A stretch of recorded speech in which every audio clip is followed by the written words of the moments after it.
Hi అండి, Konaseema Anush kitchen బాగున్నారండి.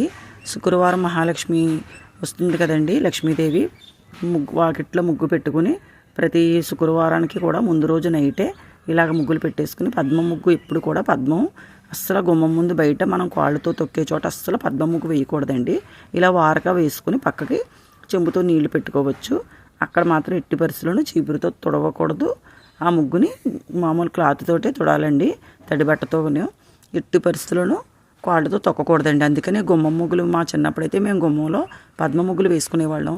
పద్మాల్లోంచి ముగ్గులు నేర్చుకుని పెట్టేవాళ్ళం చిన్నపిల్లలప్పుడు. కానీ గురువుగారు చెప్పిన మాటలు ఏమిటంటే పద్మం లక్ష్మీదేవి కాబట్టి ఎట్టి పరిస్థితుల్లోనూ పద్మంలో అడుగు వేసి వెళ్ళకూడదు బయటికి, మగవాళ్ళైనా ఆడవాళ్ళైనా అని చెప్పారు. అప్పటి నుండి ఎప్పుడు దేవుడి గదిలోనూ తులసమ్మ దగ్గర ఇలా గడపలో వారనే తప్ప ఇదైనా చీపురుతో తుడవకుండా తడికి బట్టతోటి మాత్రం తుడుస్తానండి. ఈ వీడియో మీకు నచ్చినట్లయితే లైక్ చేయండి, షేర్ చేయండి, సబ్స్క్రైబ్ చేయండి.